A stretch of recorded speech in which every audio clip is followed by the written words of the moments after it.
नमस्कार दोस्तों, आप देख रहे हैं द हिंद 24 न्यूज। मैं हूं आपके साथ एकांशा सोनी। चलिए नजर डालते हैं आज की मुख्य खबरों की ओर। पंचायत अधिनियम का पालन किए बिना सरकारी नियमों की धज्जियां उड़ाते हुए निर्वाचित सदस्यों के परिवार के सदस्यों को सरकारी ठेका कार्य दिया जा रहा है। स्थानीय प्रशासन से बार बार शिकायत करने पर भी कोई नतीजा नहीं निकला। पूर्वी मेदिनीपुर जिले के एगरा 2 पंचायत समिति में सरकारी नियमों का पालन किए बगैर इस तरह ठेके के काम के टेंडर दिए जा रहे हैं। हालांकि स्थानीय निवासियों ने इस संबंध में आगरा 2 ब्लॉक के बीडीओ को लिखित शिकायत दी है। राजकुमार दास, स्वरूप कुंडू, कृष्णेंदु मन्नार के नाम से लिखित शिकायत की गई है। इस बार के पंचायत चुनाव में इस पंचायत समिति के सभी कैडर बीजेपी के हैं। हालांकि पंचायत समिति के अध्यक्ष सत्ताधारी दल तृणमूल के हैं। ऐसे में इस बारे में कोई भी मुंह खोलने को तैयार नहीं है। तो क्या यहाँ बीजेपी तृणमूल एकजुट है? ब्लॉक के आसपास यही हो रहा है। ठेकेदार राजकुमार दास के पिता मनोरंजन दास ने कहा कि मैं 30 साल से ठेकेदार हूँ। अब मेरा बेटा काम करता है। अब मैं निर्वाचित पंचायत समिति का सदस्य, मैं ऐसे नियमों को नहीं जानता।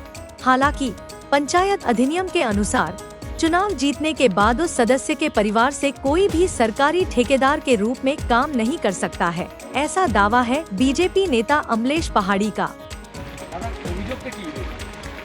অভিযোগটা হচ্ছে যে কোনো সরকারি নিয়ম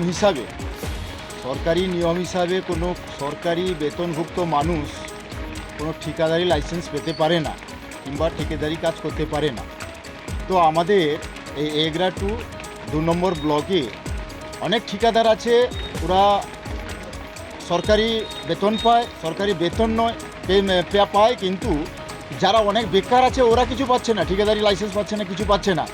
যারা সরকারি বেতনভুক্ত আছে ওরাই ঠিকাদারি পাচ্ছে। সেই হিসাবে আমার হাতে সরকারি বেতনভুক্ত বলতে কি কারা?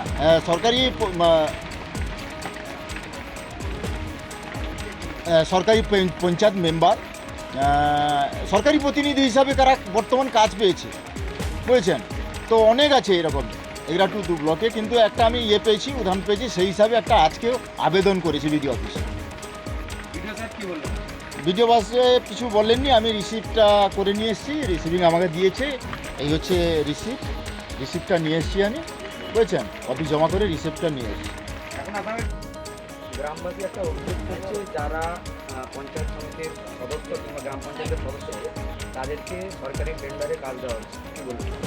এটা তো স্বাভাবিকভাবে পঞ্চায়েত একটা আইনে আছে, এখানে পরিষ্কার করে 1973-এর অ্যাক্ট অনুযায়ী বলে দেওয়া হয়েছে এবং 2010 সালেও সেটাকে পারমিট দেওয়া হয়েছিল এবং প্রয়াত পঞ্চায়েতের মন্ত্রী সুব্রত মুখোপাধ্যায় তিনিও 2014 সালে এটাকে মেনে নিয়েছিলেন এবং তিনি পরিষ্কার করে গেছিলেন যে পঞ্চায়েত সমিতি, পঞ্চায়েত স্তরীয় পঞ্চায়েত, জেলা পরিষদে যদি কোনো মেম্বার, প্রধান, উপপ্রধান, সভাপতি, সহসভাপতি তাদের নিকট আত্মীয়, ছেলে, মেয়ে, স্ত্রী কেউই সরকারি ঠিকাদার হতে পারবেন না এবং সেই কাজে তারা অংশগ্রহণ করতে পারবে না।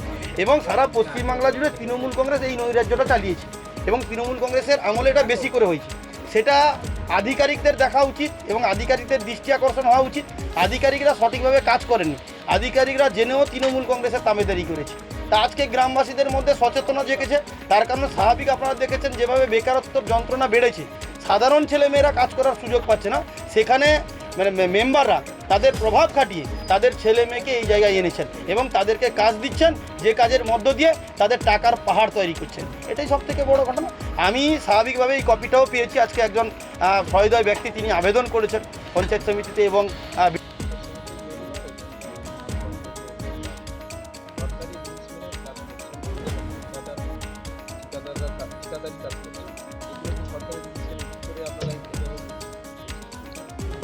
আপনাকে বলি, আমি আমার বিজনেসটা হচ্ছে কন্ট্রাক্টর বিজনেস। আমি 30 বছর ধরে এই কাজটা করি। বর্তমান আমি ঠিকাদার করি না, আমার ছেলে করে।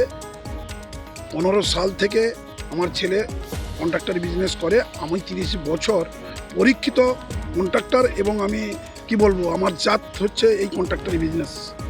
তো যারা অবজেকশন দিয়েছে কিন্তু আমাদের হচ্ছে কাজটা হচ্ছে কি, আপনি খোঁজখবর নিয়ে দেখবেন, আপনারাও খোঁজখবর নিয়ে দেখবেন। আমি 30 বছর কন্ট্রাক্টর বিজনেসের সঙ্গে যুক্ত।